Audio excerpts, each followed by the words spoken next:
Good afternoon, everyone. I hope we didn't keep you waiting too long, basically getting set up. Thanks for joining again. This is the fifth and last part of this webinar series, which we've been doing over the last 5 weeks. It's been very interesting for us, and we've been happy that a lot of people seem to be joining and benefiting from it. Thank you for your messages and your feedback also.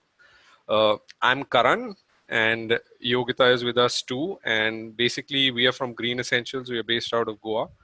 Um, and we will take you through this session, which I think is sort of coming to the part where you will end up in a couple of weeks or so.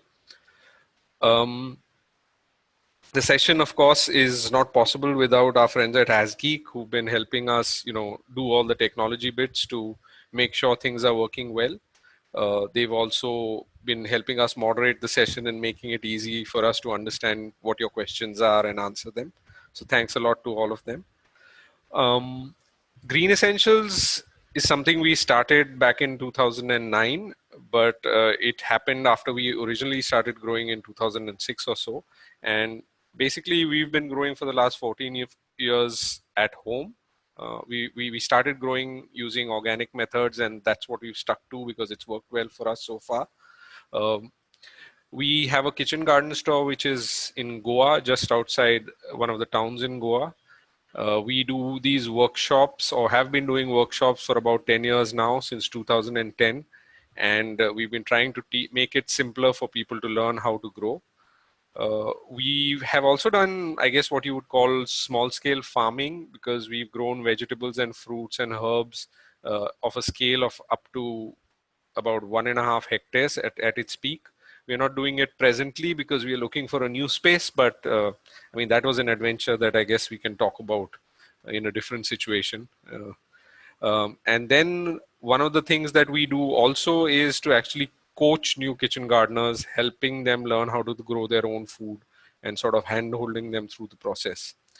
So, the starting point of our presumption has always been, and this is probably going to be interesting to a lot of you who live in apartments. We actually started by growing in pots. We did not really grow in the ground until later on, maybe the second year or so of our growing learnings with growing. So we found eventually, and if you would ask me to compare now, that growing in pots is, in a sense, many senses easier, and certainly it can be very productive. What you're seeing here is a bunch of basil plants lined up, and just 2 pots of basil is more than anybody else can consume. Uh, uh, just to recap what we did in session 4, which was probably a longer session of this series, since we were talking about pests and disease. So soil health is something we discussed in detail. How do we maintain soil health? We talked about how overwatering frequently causes problems in gardens, and not in the least because it creates the environment for fungal diseases. Mulching is something that we really stressed, and as I said the other day, if there is nothing you take away from these sessions, it is that you must mulch your soil if you want to make gardening easy for you. It has several benefits, and if you adopt it, I'm sure you will see that it is one of the most important things you can do in your garden. We also talked about how we design gardens to have diversity, even when we are growing in pots in a balcony on a terrace, because this provides protection against damage just because of pests and disease. And then we talked about several preventive things and remedies that we could employ when we are faced with the pests occurring in the garden. So for those of you who weren't there for the last session, a lot of these are available to be viewed still online. And if you join the Telegram group, we'll share all the links over there for all the past sessions, and of course the recording for this one.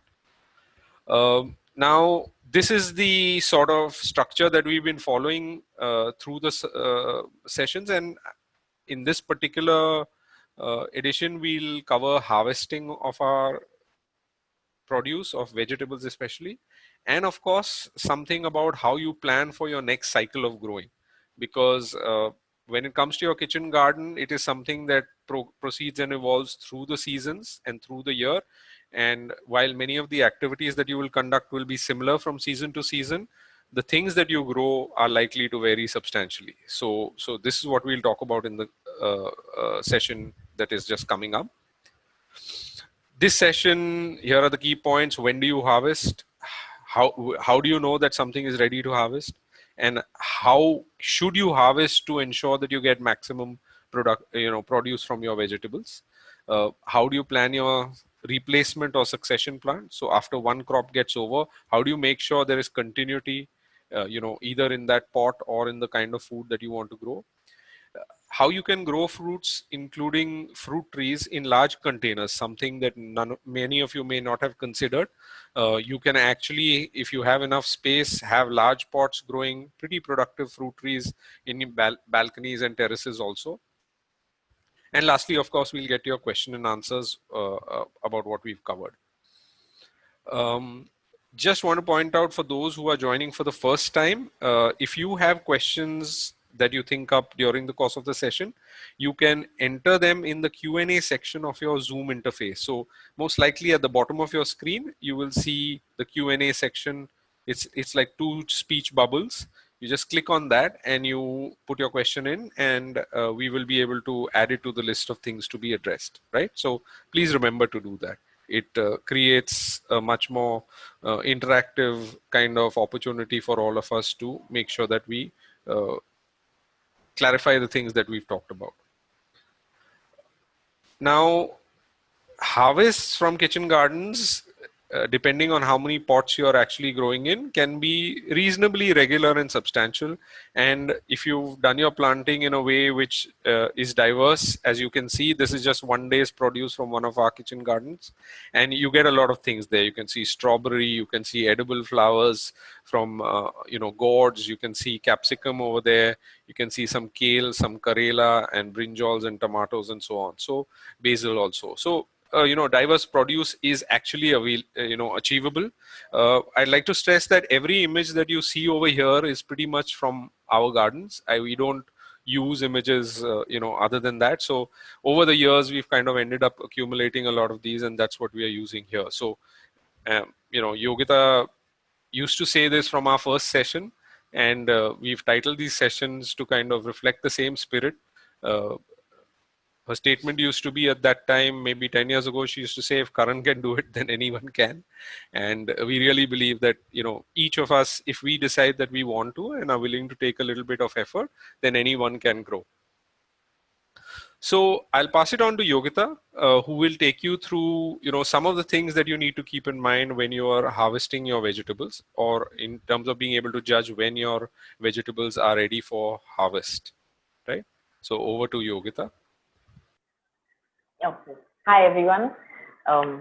So I'm going to talk about the different things that can be harvested. I have photos. No, I have photos on the screen that you can follow, but I also have some things here which we can get to once we're done with the presentation. So, harvesting is really an important part, pretty much an important part of the health and the life of your plant. And what I mean by that is that several fruiting vegetables, especially like brinjals, like chilies and tomatoes and bhindi, if they are not harvested regularly and soon enough, then the plant gets a signal that my job is done. I have produced a fruit which has produced seed. Now I can well pack up for the season. So remember, when you get produce, like a lot of these fruiting vegetables, make sure you keep, even if you're not eating them, harvest it, give it to your neighbors, so that the plant continues to then put in more of its energy into producing new fruit. And that's one of the things that extends its life. So I'll go through some of the common crops that we would have chosen to grow and how we can tell whether something is ready or not. Corn is something that may not be very easy to grow in containers, but a large 12 to 14-inch pot, you could very well grow corn. And you have the stalk of corn, and between the stalk and you have the leaves coming out. So between that, the ear of the corn emerges. Once it emerges, you have the hair or the silken thread right up on the top. When the corn is still immature, that will be very soft and tender and green. And as it starts maturing, that hair starts becoming brown and it starts drying up. Usually, from the time the hair emerges, it's about 15-20 days to harvesting, maybe 20 days to harvesting sweet corn where you want the kernels tender. If like me, you had tried popcorn, then of course you have to wait much longer. But a sure way to check that the kernels inside are ready is just open up the the the covering of the corn, go down to the kernels and poke it with a nail and see if a milky white liquid emerges, it means it's ready. Otherwise, if it's a clear liquid, then you still have maybe 3-4 days to go. So you don't have to pull it off the plant. You can just cover it back again and you can wait 3 days and you can then sort of go back and harvest it. So that's as far as corn goes. We have okra or bhindi, ladyfinger. This is something that we would plant a lot just now. And the sure way to tell bhindi is ready is, when you are breaking it off the stem, it should actually snap easily. Or even if you're trying to cut it with a pair of scissors, it should come off easily, because if it doesn't, it means the entire bhindi has become fibrous and sort of you can't really, it's become over mature. Even when we go to buy bhindi, normally we snap the top to see whether it's tender enough. And if it breaks with a quick, a nice sounding snap, this is tender and it's fresh and it can be eaten. But if it doesn't and it just stays there and bends over, then of course it has become over mature. So you don't end up buying that. Same thing, when you're cutting it off, make sure that you basically, it comes off very easily. Yeah. Now with brinjal, how does one tell? Firstly, you should know the variety you are growing. What is the size? What is the shape? What is the color? Sometimes you have a white brinjal and you may wait for it to turn purple, but it won't turn purple because it's a white brinjal. So you must know what you have planted. Sometimes it's a long one and perhaps you're waiting for it to become a nice fat round one and it never will. So once you know your variety, the one on the screen that you see is a long purple variety. If you look at the skin, it's very nice and shiny. When it's shiny, it's firm to touch and you cannot feel that it's got seeds inside. If you just hold it gently in your hand and gently sort of press it, you'll feel that it is tender. If you feel that you can feel the seeds have become, have gotten formed, then you know that it is past its time. And with brinjal, it's better to err on the side of too early than too late, because a brinjal that's too seedy is really no fun to eat. So it should be shiny, it should be firm, and of course, depending on your variety, you should know when it is more or less ready. It would take about maybe 3 months by the time you get to harvest your first brinjal from the time you plant. Moving on to the next vegetable, cucumbers. Again, with cucumbers, depending on what variety they are, it's better to harvest them when they are a little tender rather than when they become mature, because the seeds develop inside and it becomes pithy. When you press the fruit, it should feel firm. If it feels a little soft and pithy, then you know that again it has sort of matured. So once your vegetables have started producing, it's a good idea to go and just keep a check on them, touch them, feel them, and you will know the difference when you've harvested, the first few. You will of course harvest some wrong, and that's a good thing, because then you learn when not to harvest. So that's really what you do for cucumber. It should be firm, it should be tender to touch, and okay. The next one. Chilies. Now chilies are interesting because different recipes ask for green chilies or red chilies, and you can actually harvest them pretty much at any cycle, at any stage in their cycle. The green ones tend to be a little more pungent, and as they become red, they lose a little bit of their heat. They tend to get a little sweeter. If you would like to save the seeds of a particular chili plant, then you must necessarily harvest it after it turns red. The green ones are immature. So in cooking or in food, the green ones to harvest are fine. The red ones also, will be a little less hot, but the taste and the flavor will be there. And if you really want to harvest for the seed, then make sure you catch it only when it turns red. Tomatoes, again, there are different types of tomatoes. You have purple ones, you have yellow ones, you have pink ones, you have the regular red ones. There are cherries and there are table tomatoes. Of course, it helps when you know the variety, so you know what you're looking for. All tomatoes start out green, and when you see the first hint of color in them, you know, if it's supposed to be a yellow tomato or a red tomato, you'll see the first blush of color coming. That's the point where you can pick it, and you can store it outside. Don't store it in the fridge, but you store it in a basket in your kitchen, and it will eventually completely turn to its final color. If you harvest, you can also choose to not harvest them and leave them on the plant. And I'll show you when I'm transplanting the last of the tomatoes, the cherry tomatoes is on it. You can choose to not harvest, and it can turn full color, like a full red, before you pick it up off the plant, and that would also be fine. But sometimes I like to be a little cautious, because you find either birds get to it, or you know, some other creature could get to it and it could get spoiled. So the minute I see a little bit of the color is on, I do end up taking them off as soon as then. Moving on to some of the herbs like basil.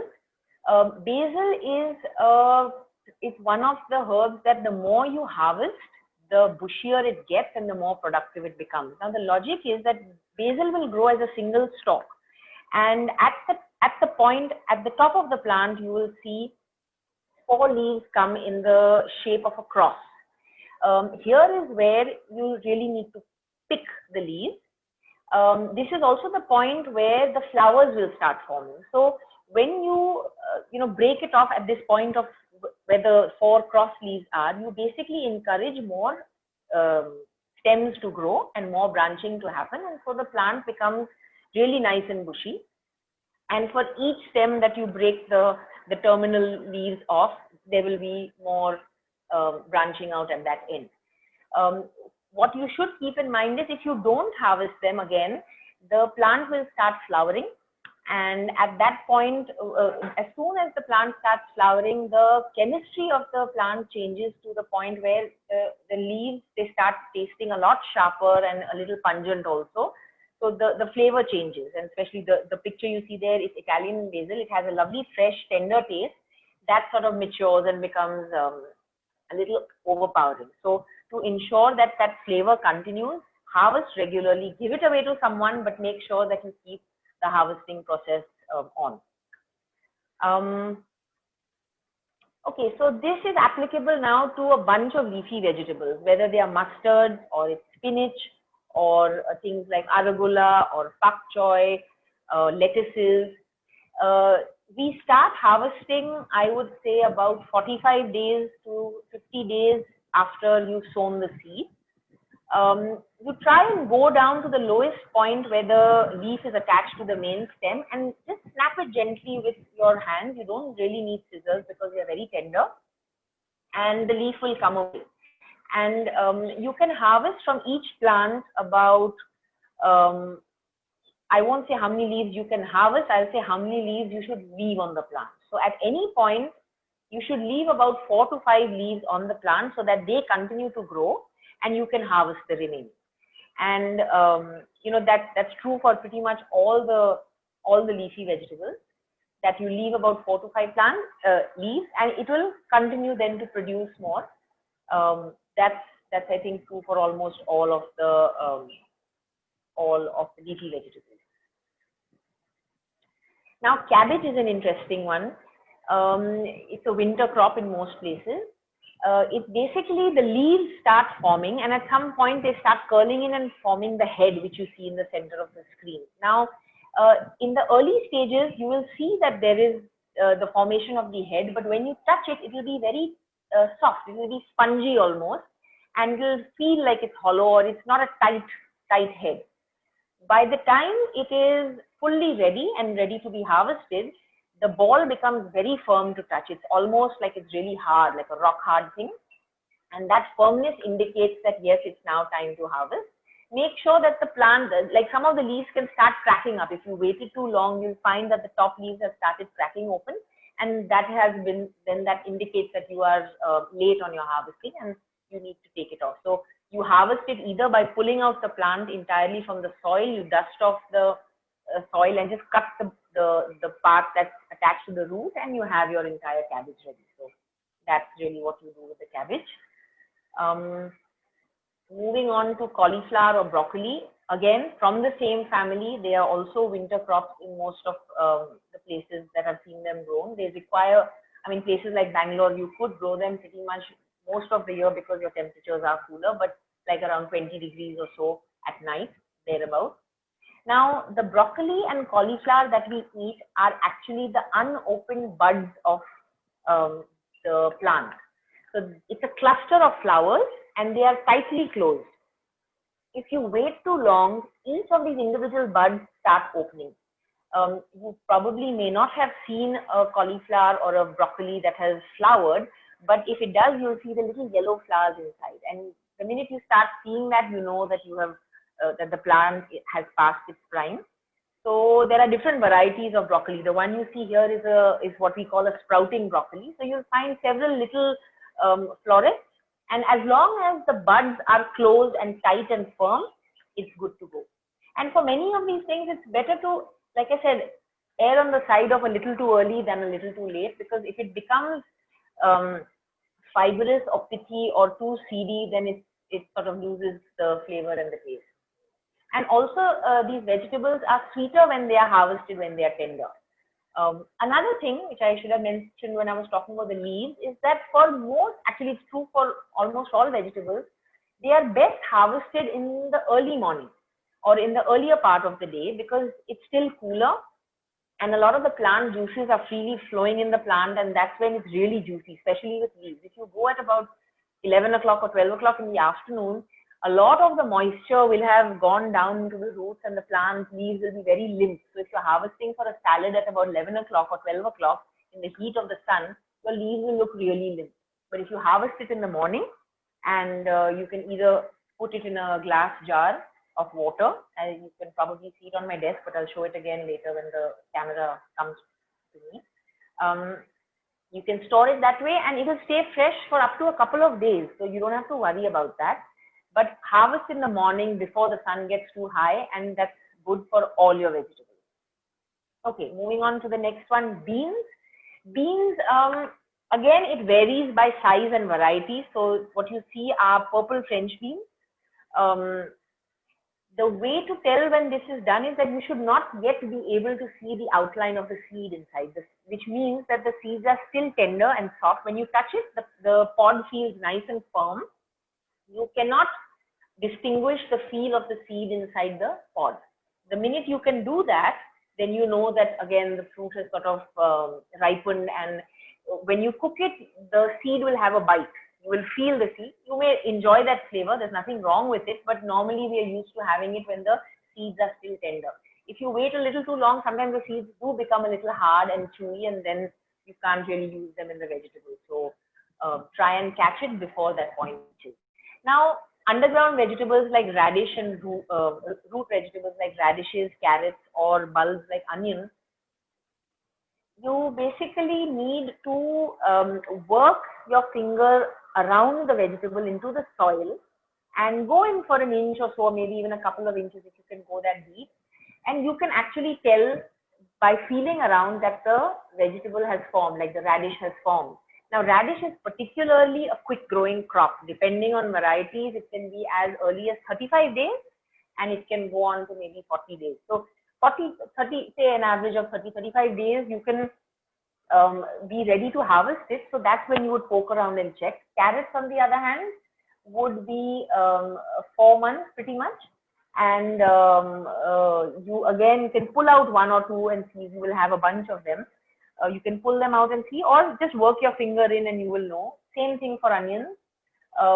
Work your finger into the soil and you will get a feel of the vegetable inside. And when it's about the size you'd like it, you know, even onions, full grown onions take about 4 months. Carrots take about 4 months, and radishes are really fast, like 35 to 40 days. So the other thing, especially about radish, and I think it's true even so for carrots, is that they tend to, when they're ready, they almost poke out of the soil.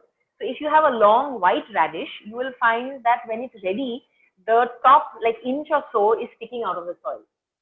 It could also happen when the radish is not yet fully mature. So at that point, if it's poking out, you need to just take the soil and mound it around so that it's not visible to you anymore, the actual radish, only the leaves are.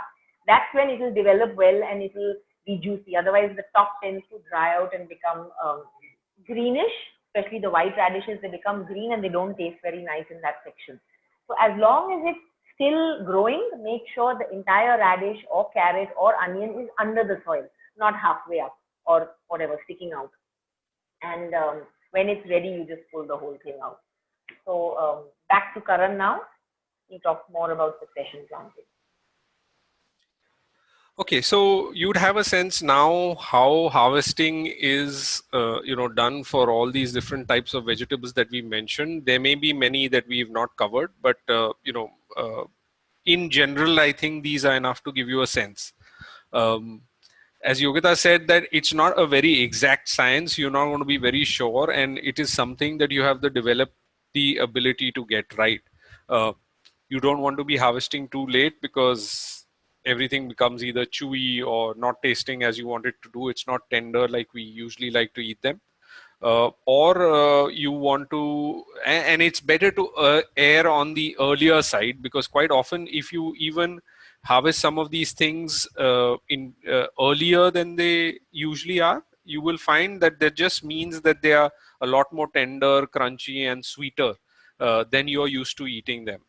An example I give to people is that, so we live in Goa and we are not really the best cabbage growing place in that sense. Cabbage likes cool weather. It would much prefer to be grown, for example, in Bangalore, right? But even though that is the case, when we have our cooler weather and do grow cabbages in our winter, uh, we find that the cabbages that we harvest, because they harvested a little early, excuse me, they taste quite different from what we are used to in terms of the market cabbages. So question I frequently asked during workshops is, how exactly would you describe the taste of a cabbage? And most people will either say it's neutral or a little bit spicy. Now the cabbages, when harvested young, are actually sweet. So and the difference is so pronounced that, our daughter, for example, loves eating cauliflower and broccoli simply because she finds that when we harvest them young from the garden, her experience of them has been more on the sweeter, tender side, as opposed to very flat or neutral, or maybe even a little bit overdone when most people kind of source it from the market, right? So the difference is substantial, and therefore we are quite clear about the fact that it's a better thing to harvest a little early. Now once you've gone through your harvest, you have to immediately have there is a crop cycle for every plant. There's a period through which it grows. We've talked about it in the past, but there is a period of harvest, and then the harvest comes to an end. And what happens after that is a very important thing in the story of your garden through the year. So what we feel is that as a kitchen gardener using limited space at home, it is extremely important that we plan the successions or the next round of planting very carefully. And there are different ways to look at this, succession. So one way we look at it is where we say that the same vegetable, suppose this is something we want to source right through the year, 12 months of the year, we want to eat a particular vegetable. Say, for example, maybe spinach, being an example. So because we want a regular supply of spinach, we have to make sure that the new crop has not only grown, but reached its harvesting stage by the time the previous crop is petering out, right? So staggered planting is what achieves this outcome for us. The second thing is that, we may be growing the same vegetable, maybe a different variety, or maybe, at different maturity rates as the seasons change. And as a result, we have to plan for early, mid, and late kind of season crops. So as an example, you may choose to have baby spinach, which is an early cycle crop. Or you may decide that you like your spinach leaves a little bigger than the baby leaves, but not as big as the big ones, because you're not cooking them, you're actually eating them raw. And in that case, it will be a couple of weeks further along. Yeah, same for also spring onions, as Yogita said. So, I mean, if you harvest them as spring onions, obviously they are in the greens form. That's what you're using them for. Whereas later on, it is for the bulb largely, because the leaves have usually died out, right? Correct. So, to reiterate, Yogita is just pointing out that certain varieties are just early and late varieties. So, you may say broccoli, but broccoli itself, there will be one variety which is ready in about 50, 60 days or so, and another that may be 85 days, right? So these are things that you have to kind of keep in mind when you're planting, and it's good to check these before you sow, so that you know when the next succession needs to be timed. Sometimes successions involve actually fast and slow growing crops also. So the example Yogita gave of radish, which is ready extremely fast, it's 35, 40 days usually, it's ready. But then your pot will be empty in 35 or 40 days when you pull out the radish, and you should have planted the next kind of slower growing crop to replace it. For example, say a brinjal or a cucumber, something like that, right? And the last thing is that in terms of successions, you also want to keep in mind the idea of crop rotations. Now, for those who haven't been in the previous session, one of the things we recommend is not to grow the same things in the same pots in successive seasons. So let us say, for example, you grow tomato or brinjal, which are fairly heavy free feeders in your pots for this season. Then the rotation crop which comes in after this should be something different from these. And the idea is that it is because different plants require different proportions of nutrition, and if certain ones have been depleted already, then the next crop is not hampered by that, because it requires a different set of nutrients. So you may replace something like tomato or brinjal with, say, beans, which actually add nitrogen back into the soil, because they are leguminous plants and nitrogen fixers, right? So, and at the very least, even if you don't consider that, they have different nutrition needs, and they will not be overly depleting the same things that were consumed in the previous season, right? So now this, I mean, the next couple of slides require a little bit detail to explain, but hopefully, we should be able to understand the process very simply. Let's take the example of ladyfinger, which is one thing we've suggested you grow at this time of the year. We've suggested it because it not only grows well in the summer or the warm weather we're experiencing now, but say a month from now, or a little over a month from now, maybe 5 or 6 weeks, when the monsoon comes around, it continues to do well, right? So in the summer, the time taken for the growing stage of ladyfinger is approximately a couple of months. So as you see in this graph in front of you, through May and June, say for example, you would have the growing phase, and by July these ladyfingers would be productive. Now, usually you can expect about 8 weeks of productivity out of the ladyfinger after this. It may be a little longer or a little less, depending on the health of the plant and the conditions, climatic conditions, but that is what you would expect on average. So more or less by the end of August, you're reaching a stage where your ladyfinger is reaching the end of its productive period, right? So what we actually do is that we plant the succession. So you can see where it says #2 brinjal, number 2 brinjal. That's your second round of brinjal, which replaces the ladyfinger. So you've gone from ladyfinger, and then the succession in the same pot is the brinjal, right? And it will take this succession period, which is about 2 months, is how long the brinjal takes to grow before it's productive. And then if you can see, after that, the productive phase is much longer. Here we are seeing it all the way through October, November, December, but could well go on till January and February too. Right. So basically at the beginning of August, which is the beginning of this succession period, is when you sow it in your nursery, and its transplant happens about a week later, so that a month later, so that it can replace your existing brinjal plant, right? In that way, you are more or less you're ensuring continuity of produce in that particular pot, starting with ladyfinger and moving on to the brinjal thereafter, right? So let's take a second example for the same thing. Now, the first this is a different pot. Let us say it is a, about a 10 to 12 inch pot. And in that, the first round of what you will sow will be spinach or palak, right? So again, this has about a 2-month period during which it will grow. It will be at least about 50 days before I think you will be able to harvest, because it will be too young before that, right? And essentially 55 to 60 days, if you start harvesting, it can be kept productive for another couple of months still. Now, Yogita referred to the fact that you will not be harvesting, pulling out the whole plant. You will be plucking a few leaves at a time, and therefore you need to have multiple pots. But this plant will continue to produce leaves every week for you to consume, and you can keep on harvesting bit by bit, thereby extending the productivity of that plant for a period of time, right? And then what do? We plan the succession, and in this case, we've suggested, say, long beans, right? And these can be grown in the same pot. The size of the pot is right. Again, about a month before you are coming to the end of your productivity cycle, you can put down the seeds, and you are in a position to sort of have them grow and be productive soon after the previous crop gets over, right?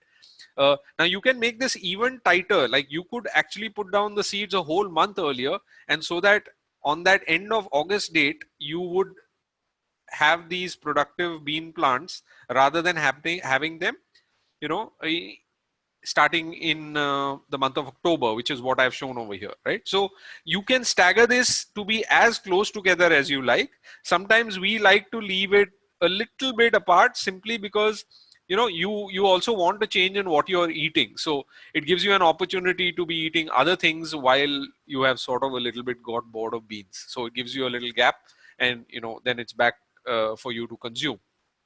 The last example, and I'm giving you all three examples just to make it clearer for you, and these are examples of what you could actually do in your pots, is cucumber. So again, this has a little longer growing period. As you can see, it's about 2.5 months, and then it has a longer productive period too. It can be as much as 3.5 months of productivity from your cucumber plants if they continue to be healthy and continue to be cared for, right? So again, what we do is that a month before we expect this productivity to end, or even as much as maybe 2 months or before that, we can start the next succession in our nurseries, right?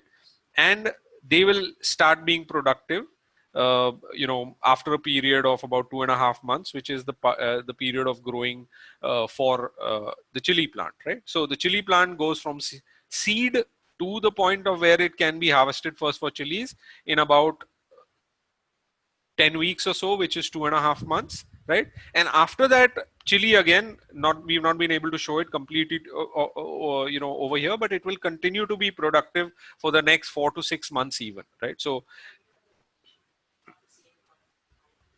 right. So what Yogita has just asked me to kind of, emphasize also over here is, please note that over here in each of these cases, not only are we doing the succession, but we are also doing a rotation. So we are making sure that our plant, actually gets replaced by another plant in the pot. And in this way, we will avoid a lot of soil diseases also. We will avoid pest issues also, right? And have better nutrition for the plants, right? But remember, this is one way to look at it. So this is, if you see the title of the slide, it says how succession works in pots, when you're seeing it from the perspective of each pot that makes up your garden, right? There is a little bit of a different way to look at it also. And this is what I'll show you over here. This is how succession works when you want to do the same crop, right? So for example, I think I mentioned earlier spinach, and I said that, if you want to make sure that you have a continuous supply of spinach, you have to work in a slightly different way. So over here we have, spinach happening, not necessarily in the same pot, maybe in separate pots. And that allows us to actually have the plants started even before the pot is empty, correct? In the previous example, just going back to it, we have waited for the pot to become empty and then transplanted into this pot, right? But when you're looking at it from a crop's perspective, assuming you've got multiple pots, what you could do is you could start, say, 5 pots of spinach up. They would grow for a period of 2 months and produce for a period of 2 months, which is till the end of August, just as an example. Now, what I would then do is right at the end of May, just like 4 weeks from now, I would start the next round of them so that they would grow till the end of July. And then from August onwards, while my spinach is still producing, but perhaps in the second half when the production is coming down, this one would be building up its production, right? So basically there is overlapping between the different crops over here. So you will see that if you look at the first line, July and August is productivity, then August and September for the second round or second pot, and then in another pot it's being productive in September and October, and then in October and November. So you have this overlapping happen, which leads to continuity in terms of what you are getting from your garden. So in a very rough sense, the formula is like this. In the case of Palak, the growing period is 2 months, the productive period is 2 months, and the sowing interval, how far apart you should sow your seeds into your nursery, is just 1 month, right? So every month you should be putting down new Palak plants so that you can have continuous productivity going forward, right? So maybe you can plan of this, think of this as a nursery day, a day, maybe you pick a Monday or a Friday or some particular day of the week every month when you actually go out there and think about what needs to be planted as a succession. And this is one way to kind of approach it. Okay. So hopefully, I have not completely confused, everybody in this regard. If you do have more questions, I can answer that at the end of this session or in the Telegram group, where you're welcome to put down your questions. More or less, you can look at these two different ways, which is why I have, kind of used these slides to show different ways at looking at the problem. You pick any one of these and you can kind of move forward with it and, ensure that you have this kind of continuity. So once we reach the end of the season, the harvest has happened and you're planning the succession. But before you plant the succession, you need to consider what the condition of your soil is and what nutrients are still available or needed for the next crop. And therefore, it brings us to an important stage which Yogita will demonstrate, which is how to reset your pots at the end of the season, which means basically looking at your soil and bringing it back to the level where it's going to continue to be highly productive, right? So I'll pass this on to Yogita and she will start the demonstration.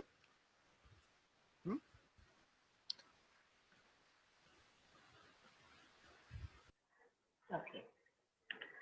So before I actually, so I'm going to show you how to reset a pot. But before I do that, I just want to show you what I have on my table here. For those of you who were there with us when we did the session on microgreens, these are the radishes that I sowed. I'll lean over and sort of show you. They have been harvested just yesterday, and they were put in in this glass box with a cover and put in the fridge, and they look super fresh. They're spicy to taste, and they have a nice zing, so you can put in a salad, in a sandwich, whatever. These are some of the red amaranth. I wouldn't really call this microgreens. They're more like baby greens. If you just see the difference, in the case of the radish, what you see here is literally just the first leaves. These are the little heart-shaped leaves. These are the seed leaves. They're not, this is the real true leaf, the first true leaf that has started growing. So I've harvested it at this point, and this is a microgreen. In this case, you can see that, some of them are older. Like you see, this has got about 1, 2, 3, 4 leaves already, and the seed leaves are just here. These are so had I harvested it when only this much was there, I don't know if it's clearly visible, just these two, then it would be a microgreen. But at this point, it's like a baby green, very tender. Just had it for a salad and for lunch. My daughter assembled it for us, and very, very nice, crunchy to taste. That is one thing. Another thing is I have a little vase here. I don't usually buy cut flowers, but I often harvest stuff from the garden and I put it in these jars with a little bit of water. It stays pretty good for about a day or so. Stays fresh. So if I harvest it today and there's a certain amount that I've used, I just keep it lying around the kitchen, and then this becomes something that I will cook. And you can have like a bouquet of herbs. I've got some peppermint in here. There's palak. There's red bhaji. This is just one way to store it. Another way to store a leafy vegetable harvest is make sure that you put it in a damp cloth, and you don't need to wash it. Once you harvest it, do not wash it. Just take the harvested leaves, put it in the damp cloth, fold it up like a little package, and keep it anywhere in your kitchen that is not under a fan, because if the wet cloth is drying out when it's under a fan, basically it's going to make the leaves wilt. So any corner of your kitchen where there's no draft and it's not hot, you can store this for up to 2 to 3 days. It remains surprisingly fresh. You do not need a fridge for leafy vegetables, which is something I learned and I was very happy to learn. Okay, I have a few bhindis and a couple of cherry tomatoes here from the garden. We harvested a lot of the cherry tomatoes yesterday, so I don't have more to show. But I'm going to quickly clear the table and show you how to do a pot reset.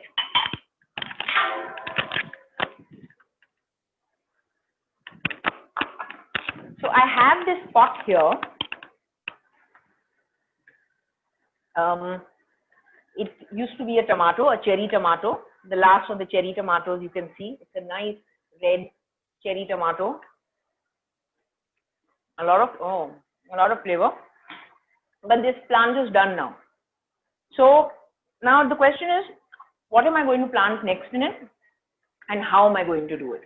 This was a tomato, so I will certainly not plant something from the same family. That means no brinjal, no chilies, and certainly no tomatoes. Okay, I have an arugula plant here, and I have a basil plant here that's a little small. I'd also like to show you, I'm not using this just now, but after the first session, I had shown you how you can cut slices of tomatoes and grow seedlings out of them. So here you can see there were 2 slices of a really nice variety of tomato I found in the market, not the usual Roma oval type. But I just put the 2 slices in, and I must have at least about 20 seedlings in here. Some of them are a little tall and lanky, but by and large, they look pretty healthy. Now, this will become 20 plants of tomatoes, either in my garden or I could share it with neighbors. That's a lot of seed from literally nothing, just a tomato in the kitchen. Okay, so I'm going to now transplant. I think I'll put in the arugula in here. You can see this is the root ball of this plant. It's got some soil in it, so I'll just dust it out. This is the stake that was attached to the plant, because this is a vine and it can sort of fall, so it gives it support. I've taken that out. What you see on top, here is the mulch. So I'm going to remove the mulch out just to see what's the condition of the soil inside. I can see that the level of the soil in the pot has gone down a bit. In some places, I can see that there is a little bit of compaction. So either you can use what we have, a garden trowel. I forgot to get it for myself, but usually the soil is still so soft, I can just use my fingers and it just comes apart. So I really don't need tools here. I often don't use a lot of the tools, but so I'm loosening the soil in case there is any compaction. And because this tomato is a heavy feeder, which means it will have taken out quite a bit of nutrients from the soil. I have with me a bag of vermicompost. So I'm going to put in a generous amount of compost. Leafy vegetables love nitrogenous manures like compost, goat manure, vermicompost, whatever. So I'm going to put in maybe 2 handfuls like this in.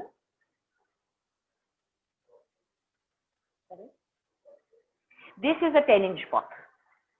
Okay, and I'm going to mix it into the pot itself, so that the level has also come up to where it was for the plant when I would have first prepared this pot.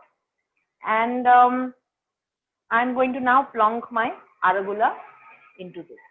So this has been grown separately in a little cup. We did this about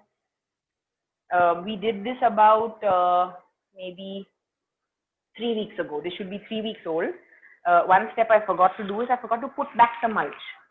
Okay, this is really a super important step.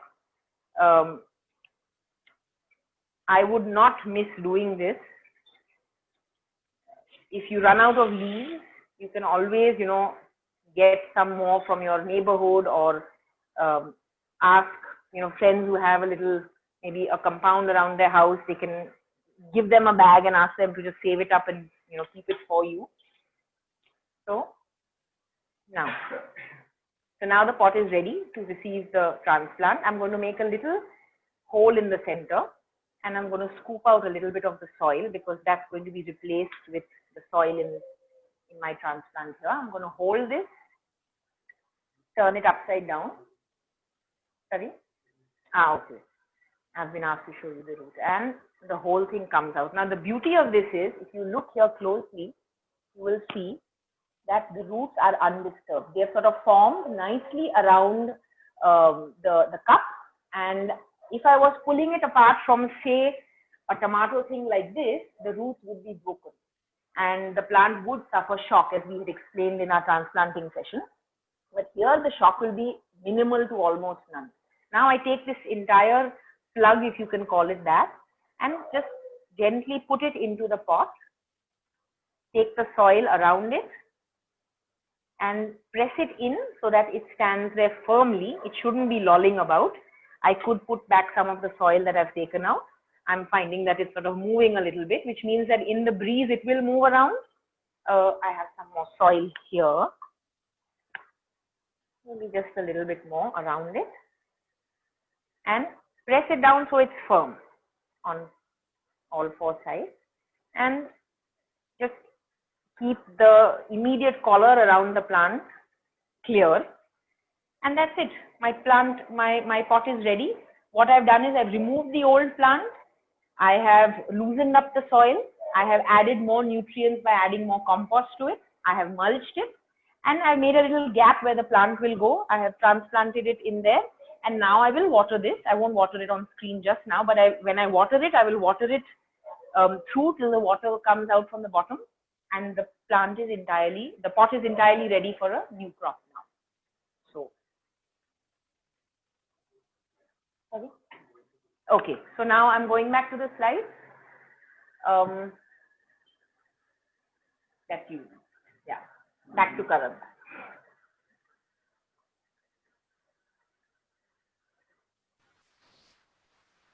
Okay, so the harvesting we've covered and the resetting pots we've covered, but we thought that in this particular session, while we've so far largely concentrated on growing vegetables, we thought we'd try and add a little bonus bit about growing fruits, because this is something that certainly didn't occur to us in the early days of growing in balconies and on terraces, and yet is something that is quite easy to do if you have a little extra space. Most typical balconies that we see in cities are maybe a little over a meter in terms of width, not very deep, and they could be as much as 4 or 5 meters in length, right? So these tend to be they tend to be spaces in which you feel you don't have enough width and space to put in a fruit tree. And that is absolutely true. Therefore, you would continue to focus on vegetables. But if you have a little larger balcony, or if you have a terrace that is open, suddenly it becomes possible to do fruit trees too. So we'll talk a little about growing fruit trees in pots, and we found it very rewarding. And the funny thing is, we started doing this because we didn't have garden space, right? So we were like, oh, we don't have a garden, but what if we just get fruit trees started, and even if we move around, we can take them with us, and it sort of made a lot of sense to us. So we'll talk a little bit about which fruit trees you can grow. Now, this is an example of a pomegranate tree. It's growing in Bombay. This is on Yogita's mom's terrace, and they have several fruit trees in their pots. These pots are about 2-foot pots, that's 24 inches. Typically, when we talk about pot sizes, it means they're 24 inches wide at the mouth.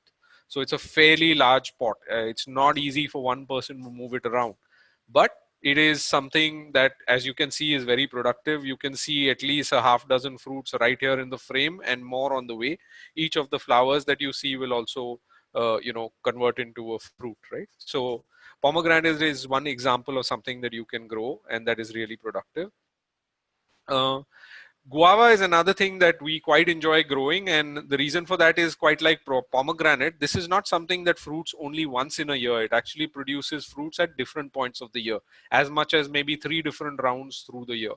So if you like guavas, this is a very productive thing to grow, and it actually gets to the point of fruiting pretty fast. So I think we've got some fruit trees which are not even, I mean, grafts that we've planted into pots and which are producing fruit as little as a year later on, right? And it could be something that you enjoy. The fruits will be full-sized fruits. They will not be baby fruits because it's in a pot or a smaller or a younger plant.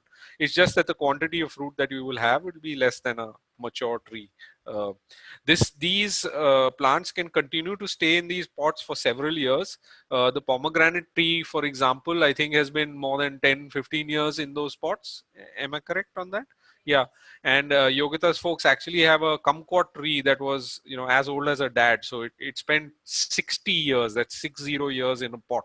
Uh, I'm not suggesting that should happen for every tree, but you can get a fair bit of productivity, certainly. And of course, in the case of the kumquat, it moved from smaller pots to bigger pots over time.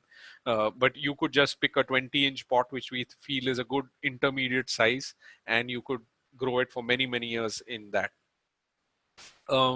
Figs, surprisingly productive. So I know you look at the plant and you look at it and say that, hey, you know what it is? It looks like a fairly scrawny plant, just a thin stem and 2 branches. But if you just count up the number of figs you have over there, you'll see that it's a couple of dozen at least. And this is a pot that again is less than a year, in the pot, a plant that is less than a year in the pot, and it's already being productive for us. So it's a surprising kind of fruit, not a very common fruit also for many of us, but extremely delicious and can grow in pots very productively. Citrus is something that grows very well. I had mentioned kumquats earlier, but depending on your climate, it could be, limes, certainly lemons, those can grow very well. Pomelos can grow very well also, especially if your, weather is on the warmer side, on the more tropical side. So these are fruits you can grow and they can be fairly productive. A couple of pots of this is all you probably need for your family. Chiku, like guava, produces virtually 3 times in a year. If you like chiku, I mean, it can be super productive. This particular plant is something we have just outside our store. It has now spent 5 years in a pot. Coincidentally, we planted this in one of our workshops, which was maybe 5 years ago, and we kind of demonstrated how to plant it in this pot, and we just left it there. And it's now, I would say, almost 7 feet tall.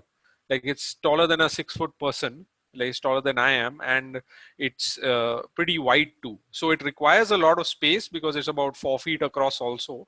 But at the same time is fairly productive. You will at any point in time probably see about 25-30 fruits in different stages of production on this plant, right? Custard apple is another one that grows well in pots and is productive. It can give you, several fruits, and if that's something you enjoy eating, why not, have it growing in your own garden. For many of these things, I would suggest, depending on your preferences, don't plant just one tree of a type. Ideally, if you really like the fruit and you picked it, I would say two pots, right? So you may have room only for 4 pots, then pick 2 sort of fruits that you enjoy and just have 2 pots each. That's what I would do, really. Star fruit is something that is very common and also, popular in Goa. This is a pot that we, less than 1.5 years old again, I think, and it is very productive. You will notice that in each of these pots we have very heavy mulch. So we grow exactly like we grow the vegetables. We mulch our pots. The soil mix is also very similar. It's 50% soil, 25% vermicompost, 25% cocoa soil, and with a sprinkle of rock phosphate. That's largely the medium that we use to grow. And of course, we use a lot of Panchgavya and Jeevamrut in order to, water the soil from time to time or give it a foliar spray. And this really helps the fruiting results that we experience. This is mango. Now, mango for most of us is a sentimental journey in itself. I'm sure most of you are going out looking for yours this summer. But here is something that is growing again in Yogita's folks garden in Bombay. And this is now, I think, more than 10 years, this tree, if I remember correctly. And I would like to point out, though, you can see about 4 fruit over there, and another, it can get up to 10, 15 fruit in a season. The one thing about mango is it's only going to produce once in the year. So it is, in a sense, not as productive as many of the other trees. The other thing is that in this particular case, while it's worked well with a dwarf variety, this is Amrapali. We haven't yet reached the point where the pots where we are experimenting with more, with larger tree varieties have fruited. So we'll probably know in about a year. I think several of them will be close to ready for fruiting, and then we can kind of confirm that. But the dwarf variety like Amrapali certainly, is fairly productive. You can see a whole bunch of flowers over there also, some of which will convert into fruits. Pineapple is something that grows in the shade. We've talked about it. For those of you who don't have sunny balconies, this is certainly something that you can plant in pots, or leave them in, or use up shaded parts of your balconies to grow. The idea is to use usually a 14-inch pot and to put one plant per pot. Now, most of the time, a good way to do it, especially in an apartment, if you don't have access to pineapple suckers from a nursery, is to actually use what is the crown or the head of your pineapple. So if you bought a pineapple and it's been very tasty, you just take off the top or the head, of it, and you plant it into the soil. And it will take a little longer than a sucker would have taken to produce, but it will produce, and maybe in a couple of years or so you have pineapples, right? So just remember, it's usually one pineapple per plant, and you would usually need to give up that space for a longer period of time, which is a couple of years before you would have that. Of course, as we know, it also grows in the ground. Watermelon is another thing that you can grow. You will need a little bit of a matto or sort of a structure to hold the plants, a trellis to hold the plants, since that tends to be a climber. But you can have fruit. It starts out as a small fruit and it continues to grow in size, and over a period of time comes to the size of the watermelon that we are used to consuming. Of course, the size and also appearance varies according to the variety that you are growing, right? So passion fruit is in many senses a wonder. Now, if you will see this particular case, this was a garden where we set up and we didn't want to plant it in the soil. So what we did is we took several pots. You can see these, close to about 10 pots, and you can see there are about 3 of them, a couple of them close to each other where the red arrow is pointing. And essentially this whole vine is growing out of the pots. It's not in the soil. And I suspect you can see at least 30 fruit kind of in different, close to getting closer to maturity over here. It has been climbed onto this fence. You can, in a similar way, climb it onto a grill, or, in your window, your balcony window, or, use a net on the grill to allow this to climb, and it would be extremely productive. It does tend to grow very fast, vigorously, and take up a lot of space. So just make sure that it's not in a situation where it's blocking out the light for the rest of your plants. But it's a great thing to grow, for example, on a wall or a fence downstairs, because it will just spread to wherever the sun is and give you lots and lots of food. So as you would have seen, it makes a lot of sense to grow fruits if you have a little extra space. If you're somebody who actually stays in a rented place, it's good because you can actually move these things along with you. And in many cases, you can also, like for people who have actual gardens, I often suggest to people, why don't you grow it in a pot for a few seasons? And if you really like the plant, then put it into the soil in your garden, because, that is something that literally it's your legacy to your kids. And, if it's a really good tasting variety, you will want to retain it, for a long time and through your life, right? What I'll do now, however, is shift to the part about how you actually plant in a pot, and Yogita is going to demonstrate this for us. It's going to be reasonably familiar to you since we've talked about planting vegetables, but I think there are some details that is important to note, and Yogita will kind of point these out to you, right? So over to Yogita. Um, Before I start showing how to transplant, so I have with me here a chiku. Um,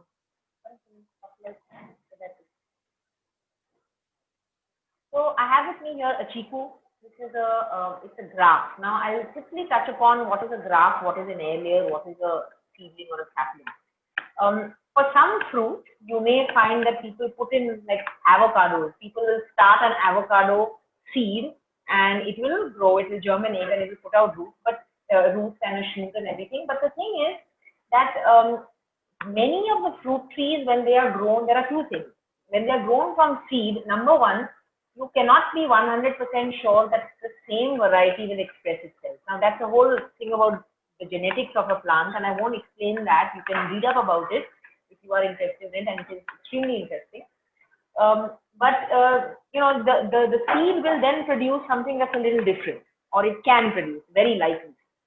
So very often fruit trees are not propagated by seed, but they are propagated in ways like in ways that are called air layering or grafting. A graft is basically where you see, this is a very nice plant. I love the fruit of it. I want to replicate it. It's like you can say a genetic clone. So you will take a cutting from the tree you like, and you will fix it onto what's called a rootstock of another plant that is usually of the same family. It will be such that it will be either you know, resistant to disease in that area, or it will just be a sturdy rootstock onto which your main plant that you're interested in this case is chiku, and most likely the rootstock here, and I don't know if it's clearly visible. I can come a little closer. Maybe you can't see it, but you can see the darker stem here. This is the main chiku plant, and the lighter stem here is that of a kirni. It's a kirni is basically what the chiku grafted onto. So this will be ready to produce. This is a 1-year-old graft. I will put it into this tree, into this pot, and it will be ready to produce in another year's time. If I was to plant chiku by seed, it will take at least 5 to 7 years. Limes, lemons also at least 5 to 7 years. Avocados perhaps 10 to 12 years. So trying to grow something from seed is not advisable simply because it takes too long and you cannot be 100% sure that you will get the same plant that you want. An air layer is basically where you take a branch and you take a portion of the stem and you treat it in such a way that it starts growing roots from that stem itself. Then you disconnect that. It's a complete plant in itself, and then you plant it in your pot, and you have another plant that will again be ready to produce in about a year or so. So basically, I'm saying that if you want to grow fruiting trees, do not go for seedlings. I would not go for seedlings. I would much prefer a graft or an air layer, and do ask your nursery when you go to buy whether it is an air layer or not. Now, how do you transplant a fruiting tree? I have a much larger pot here. This is it is a 14-inch pot actually. This is also not a very large tree. If this was a larger tree, I would have taken the next size, like an 18-inch pot or so. I have prepared partially, like we have done in the past, where I showed you that you put stones at the bottom, you fill it up to, you know, about maybe I filled it 3/4 with soil. Now, what I'm going to do is I'm going to place this in the pot and just see where the level of the soil in the bag comes to. I want the level over here to be pretty much the level once I take it out of the plastic bag, it should basically be at the top level of this pot. So I think I can take out a little more soil. It's a little higher than I would like. Now, what I have done is this. Is that visible? Not really. It's dark in there, right? So anyway, so I have, you can just imagine the pot is full 3/4 of the way. I have made a little depression in the center. Now with a pair of scissors, I'm going to cut this up and expose what is called the root ball of the plant. Okay. You can see some of these are the chiku roots. This is a nice clay root ball. The root, sorry? Yeah, the color of the soil is very different. You can tell from the color that I have here, it is clearly visible that this is darker, this is lighter because it's clay. I'm going to again place it in here and see that this level matches up with the top level. It still needs to go in a bit, and that seems about right. So I'll place it right in the center of the pot. Sometimes you may end up with a graft or a plant that's slightly crooked. So you can always choose to plant the root ball, crooked to adjust for the fact that the tree has grown crookedly, so that eventually what you have is an upright growing plant. As I put this in, I'm just going to loosen out the bottom so that it gives a little room. Just to add to what Yogita is saying, it's what you should also do is check the graft joint. Sometimes there's still a plastic piece over there, and Yogita will talk about why it's important to deal with that. Okay. So now I have also with my fingers, generally I'm just loosening the top, and once this is done, I bring the soil close up. The root ball is still sticking out. I am now going to add more soil.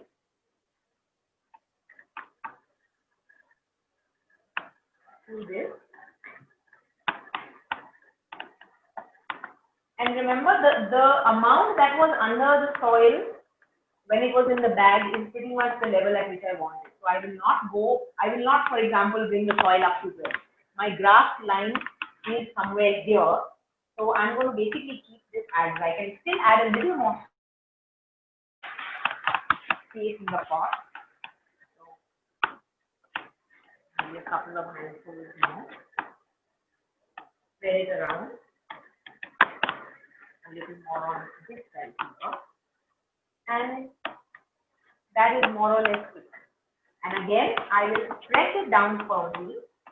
Never do this pressing after you have watered the soil, because if you do that, you will compact all the air spaces, and that will not be good for the roots. They cannot breathe. You do this, pressing down and making it firm while the soil is still dry. And I think this is more or less done. My last, final, and most important step is the mulch. I have these collected from my neighbor's garden, and I cover this up with mulch, dry leaves. And you always keep the collar around the plant here, maybe like an inch or so. Just make sure that the mulch is not touching the stem. It's sort of like a ring around the plant. And that's it. Now I'll water it deeply. Karan mentioned about this tag. He mentioned that this should be taken out. As a reminder. Yes. So this should come off. This basically says that this is a chiku. So I will take this off. Now, why would I take that off? Or where they make the graft, they actually tie it up with plastic so that it stays together and moisture doesn't get in while it's sort of healing together.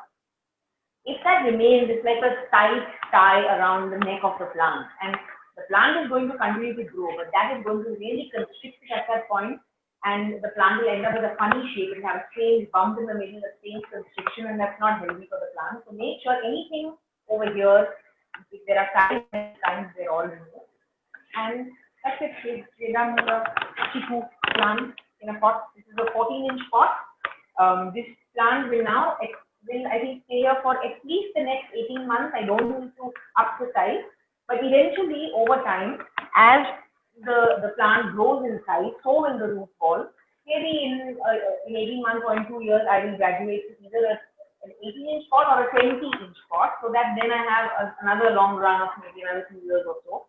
And a 24-inch pot is pretty big, and it can accommodate, like you saw the photo that Karan showed, the large 5-year-old plant. I would not put chiku in a pot larger than 24 inches. It really doesn't need it, because you will also be pruning and keeping it at a certain size. So the next 18 months for this plant work. Over to you, Karan. Thank you. Thanks, Yogita. Okay, so I'll just come back to the presentation that we were watching. And I'll sort of summarize a few of the things that we have covered in this particular segment, which is about growing the fruit trees in pots. So the things that you need to keep in mind are this.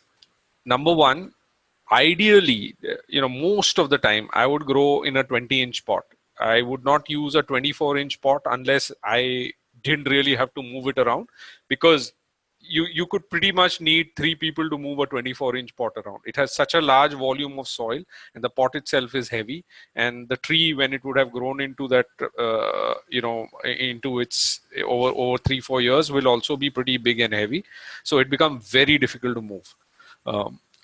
Avoid the 24-pitch pots unless you know that more or less it's going to be stationary, or unless you feel that you have enough help and it's okay to move it around. The 20-inch pots, a couple of people can handle it, and yet it has enough space to grow that you could have a plant there for the next 10 years or so, depending on which type of plant. I think I noticed a question somebody was asking about, how come these are big, large trees, they actually grow up being 2 stories high, and how you squeezing them into a pot.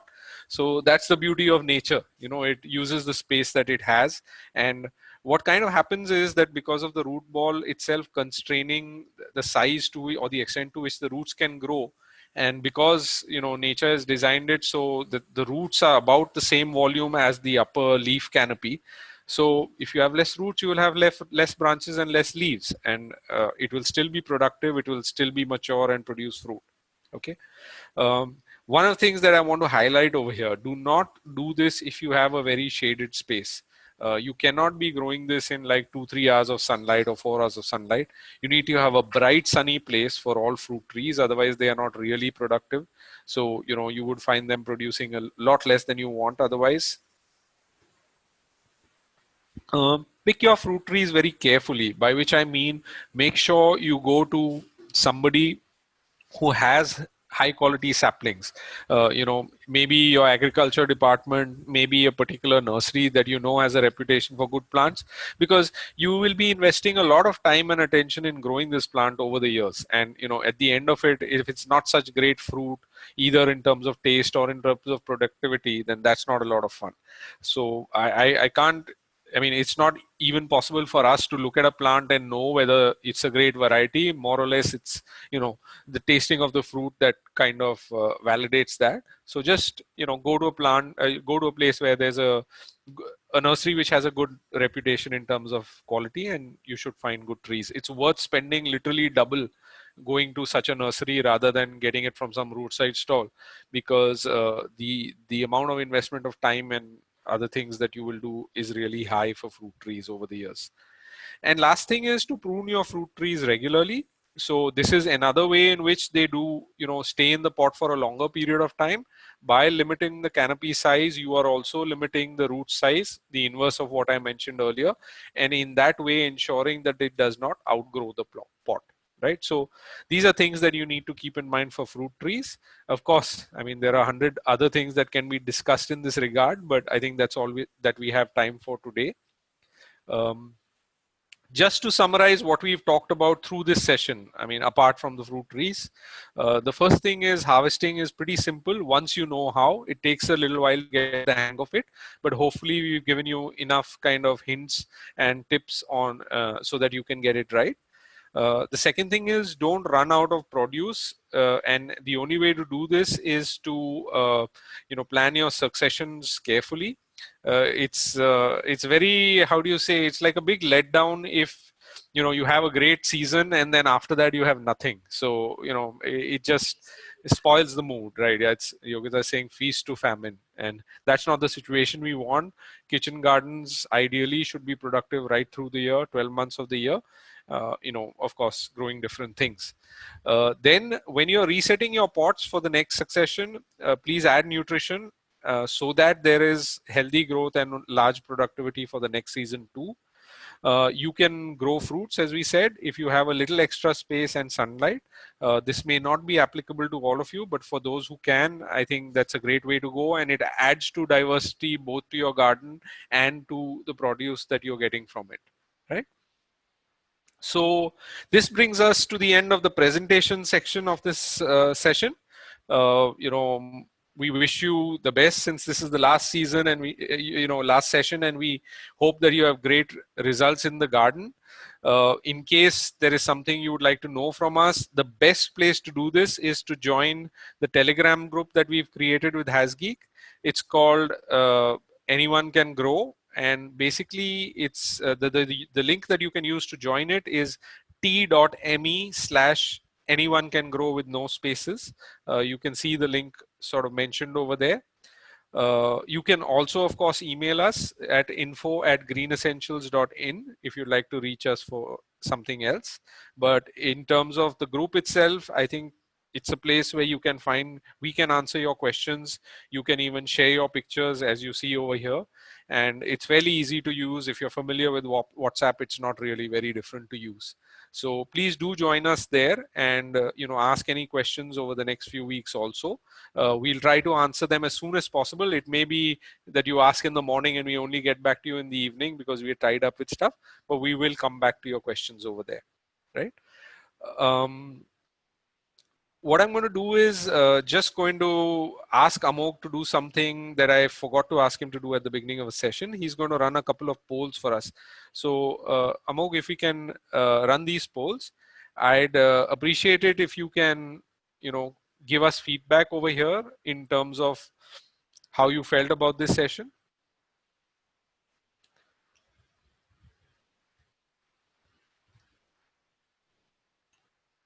Okay, it looks like we've generally had people get at least somewhat confident. So that's a good thing.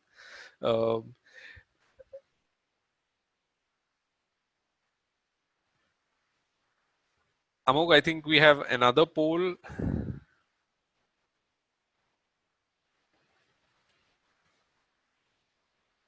So in this case, we'd like to know how you describe yourself as a kitchen gardener. Do you think you're a beginner, or do you have some experience maybe in ornamental gardening, but not so much in kitchen gardening, and therefore a lot of this is familiar to you?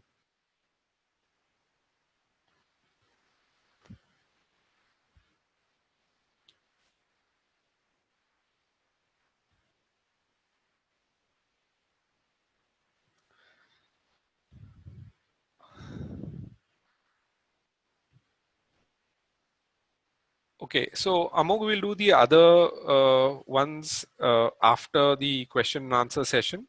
We'll sort of move on to that. So just a reminder, I know that many of you would have already done this, but if you want to put in your questions, if you are watching this on YouTube, you can add it to the comments and we will try and address them. If you're viewing this through Zoom, then basically you can just go to your Q&A or chat window and you can sort of ask your questions there, right?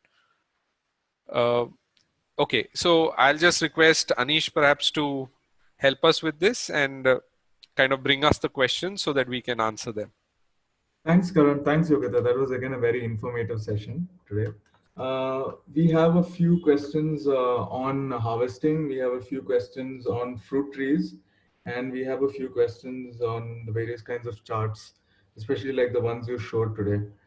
So I'll start off with the questions on harvesting. We have a question from Anila. She had started growing broccoli in the month of December. And she ended up getting flowers instead of getting broccoli heads. So she wants to know what went wrong.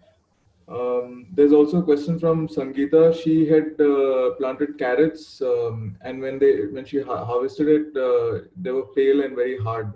So she doesn't know what went wrong there. Yeah. Okay, so a little bit of information I'm missing in that regard, which is that where they were growing. But let me answer the question. I think it will kind of make it clear for them also. So broccoli and carrot both are winter crops, first of all. So in the case of the broccoli, you would typically want to plant closer to October. And the reason for this is broccoli needs cool weather to sort of form the heads. right? So I am guessing that when she got the flowers would have been closer to February, perhaps, and or maybe even early March. And what happens at that time, the flowers don't convert into a nice large, head with the broccoli, simply because the cool weather is not there. So what's interesting about broccoli is it doesn't mind when if it's warmer while the plant is growing, but at the point at which it needs to produce the flower, it needs to have cool weather, right? So this is true for broccoli. It's also true for cauliflower. And if you want to form the nice solid head of a cabbage, like the closed head of a cabbage, then this is also true for cabbage. So that's something you want to keep in mind. Now sorry, Yogita wants to actually chime in with something. I'll add something to the broccoli question. It depends what variety. So there are varieties of broccoli that produce one single large head, and then there are varieties that produce several smaller florets. Now, it may have been that you got several florets clustered, and you may have thought that that's a bunch of flowers. I don't know. If you have a photo, do share it with us. But just keep in mind that there are different varieties. So you may have got several tiny florets and not the big one head of broccoli that we are used to seeing in the market. So was that the case, or maybe you can just get back to us on that? So yeah, that's a good thing. So for example, you can consider that for iceberg lettuce, which a lot of people want to grow. Now it comes in two variants. One is a heading variety and one is a loose leaf variety. So sometimes if that's what you've been eating from the markets, where typically we see the heading variety, you may not realize that, this is just a different variety. So that's one kind of issue. In the case of the carrots, it sounds to me like they were probably too old, but I'm not sure. Usually the carrots, as Yogita said, would be ready about four months after they've been sown. Also, again, if you have planted late, carrots need cool weather in order to grow into nice juicy carrots. Now, if this ended up, kind of happening a little late, then the carrot is usually very stunted, not as big, and certainly it will not be as sweet and juicy also. Right. So the other thing that you can experience with carrots is that if you grow carrots in very clayey soil, which is very compacted, then they don't do very well. What they need is looser soil and almost sandy soil. They seem to do much better in that. So there's multiple reasons why the carrots might have failed. Maybe if you can sort of ask this question in the Telegram group and maybe provide us with photos or tell us when you had sown them, we would be able to answer it even better. Okay. We have another question on harvest. Cora asks, how do you know what is the best time to harvest galangal and turmeric? So, galangal and turmeric are both from the same family, that is the ginger family. These are underground rhizomes, that's the technical word. They look like roots, but they are not the roots. They are these underground rhizomes that we usually grow these plants for. Now, typically they take a minimum of 6 months, and something like haldi can actually be left in the ground for over a year and a half before you harvest it. So, how to know when they are ready? Pull out a plant. If you have just one single plant, then you can, again poke around and see whether the rhizome has developed. If you're growing it in a pot, for example, then you will find that the tops of the plant will start withering after about 6 months or so, and they'll become brown and they'll dry out.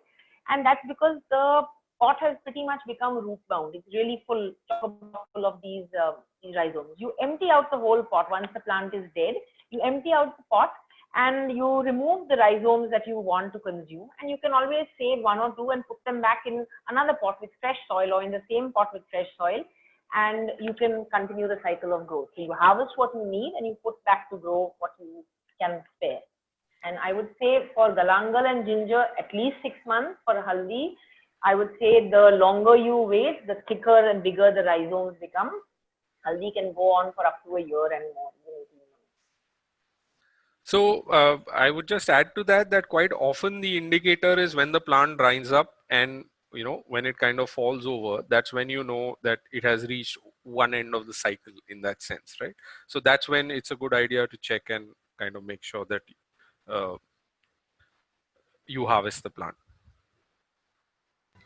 Okay, so moving on to questions on fruit trees. There's a question from Pooja Seth. She asks if there are any disadvantages to grafting fruit trees into pots. And there's another question from Anila. She had tried growing a grapevine in a pot, which completely dried up. She wants to know what went wrong. Okay, so first of all, the graft trees. Now, a lot of the differences are really philosophical. Grafts, like it or not, grafts are the most popular kind of way of propagating right now. And quite often with seedlings, I mean, it's sort of the best way for you to be certain you've got a good plant. With seedlings, as Yogita said, it can be a hit or miss depending on the type of plant we are talking about. Most of what is called the nursery industry now produces grafts, and even agriculture uses grafts, right? So is it possible to get seedlings that are wonderful? Absolutely, it's possible. But if you look at it in terms of your odds in terms of that, I think grafting tends to provide a better thing. The second thing is that the grafting means that your plants will be productive much quicker, and in farming that's what people want, and that's why that is chosen. And quite often, at least from what we've seen, a lot of people even wanting to grow at home want it to be productive quickly rather than just waiting for years and years on end, right? So I would say that is the reason why grafts are the sort of best choice. There is one other way to do it, which unfortunately we can't get into in the amount of time we have. There is another form of propagation called, uh, sorry, I'm losing it for a minute. Air layering, yeah, sorry. Just slipped out of my mind for a second. So air layering is a way where almost anybody who has a good tree at home can actually take one of the branches, mature branches, and produce a rooted plant out of that. So it's sort of again a clone, or like a child of a mature tree, which is why it will give you the same benefits of actually being very productive quickly. At the same time, it will be with roots, and you can kind of grow it over there. One thing that may not be equally effective in this method is, as Yogita said, sometimes the root stocks are chosen because they are extremely hardy and disease resistant in a grafted plant, right? So sometimes it may be that those tend to be more, I mean, easier to grow than this plant which you've produced from an air layer.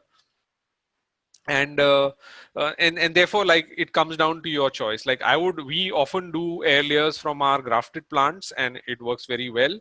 But also we grow a lot of grafted plants, and we are fine with them too. They may not be productive for nearly the period of time a seedling plant is, but as I said, your chances of being happy with the results are and achieving results earlier are much better. There was a second question on growing a grapevine in a pot. Sorry. Yeah. So now again, I'm not sure where she's growing the grapevine in a pot. For example, we made a trip to Bangalore, I think last year.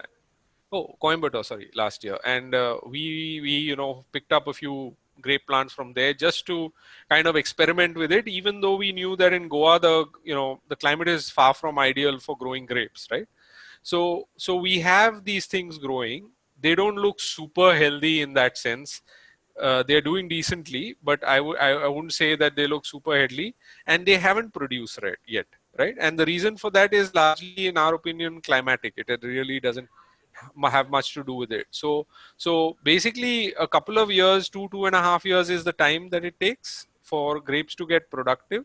And the problem that she's facing could be either because, number one, the climate isn't right. Number two, it's not long enough since she originally planted them, and the plants aren't growing very healthy. Okay. Right. One more thing I'd just like to add is, sorry to cut you off, is that the grapes also seem to be susceptible to fungal issues, which is what I was saying when climatic conditions are not ideal. Okay. Um, we have a question. I don't know if this is exactly about what you were talking about just now, air layering. We have someone asking if we can grow a Mankurat mango tree from a branch of another tree without grafting. This is like to directly plant it into the soil instead of grafting it onto another? Sorry, the question is whether you can make an air layer out of a Mankura, very much. That's very possible. It would take about a month. Possible to plant it directly into the soil instead of grafting. The air layer would be removed from the plant. Yeah. So in an air layer.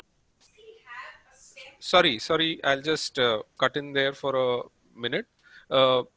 Basically, an air layer means you take a branch and you treat it in a particular way where there is root formed right at that place where you do the air layer on the branch, right? So after you detach it from the parent plant, you would actually be sowing it directly into the soil without grafting. So it is an alternative way of propagation compared to grafting. Correct. So I think that answers the question that he was asking about. Yes. And basically, we'll move on to the next one. Yeah. So I think we've covered most of it on harvesting and fruit trees. Oh wait, we have a question from Cora. He's been growing bush peppers in a pot, and he says that to grow the bush peppers, the peppers have to be plucked off to make it grow bushier. Um, is that what you have to follow to sort of get a healthy bush pepper plant? No, not necessarily. The plant itself, if the soil is nutritious, will produce a lot of little branches, and on those branches, the little peppercorns will come. So make sure you are giving your soil enough nutrition, and it is not a very rapidly growing plant. It will take a couple of seasons, I would say, for it to become a really bushy plant. It will produce, I think a bush pepper can produce within a year's time. And you harvest the peppercorns as many as you get, and you keep looking after the plant. It will multiply in the amount of produce you get from it, or the amount of peppercorns you get from it. So there is no such thing that I'm aware where you have to break the peppercorns for it to produce more. Okay, got it. The final set of questions are regarding resources and charts that describe the seasonality, the geography, and the harvest timings of various plants. Are there any resources that people can download? Right. So what we'll do is that we'll put up the charts which we already have ready, which is for the coastal parts of India immediately. Give us a little time. We've actually been very tied up between the webinars and other things over these last few weeks, and we haven't gotten around to making the ones for other cities. So I think as one of the outcomes that what we plan to do is that we plan to do charts for at least 10 to 15 different cities. It'll take us a little time to do, but we will share these on the Telegram group. So we'll make sure that we share the ones for the coastal cities. So Bombay, Chennai, Goa, even Kerala, all of these places can use these charts immediately.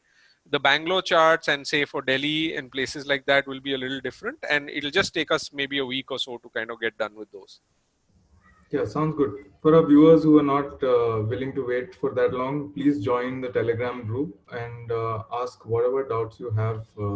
And I'm sure Karan and Yogita will get back to you in a day's time or so. Yes. That brings us to the end of the Q&A session today. I think we have a couple more polls to run, and I hand it over to Karan. Okay, so I'll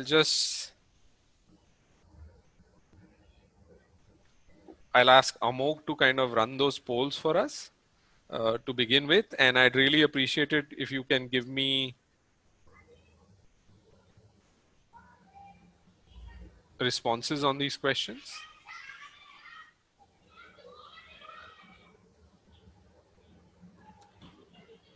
I hope all of you have found these sessions useful, because that's really the intention we did them with. And I hope that it leaves you feeling more confident. Several of you have said that that is the case about growing. We would like to see this engagement continue. I think we are going to take a pause for a couple of weeks, But after that, we are planning sessions related to composting. For example, a lot of us have talked about, where do I get compost in the current situation, and does that hamper my growing? And as we've said, you should be able to compost at home. So we'll plan a couple of sessions around that just after a break of a couple of weeks while we catch up and prepare these charts. And in the meantime, please, stay in touch with the Telegram groups. Just repeating the link over here for you. It's t.me/anyone can grow without any spaces.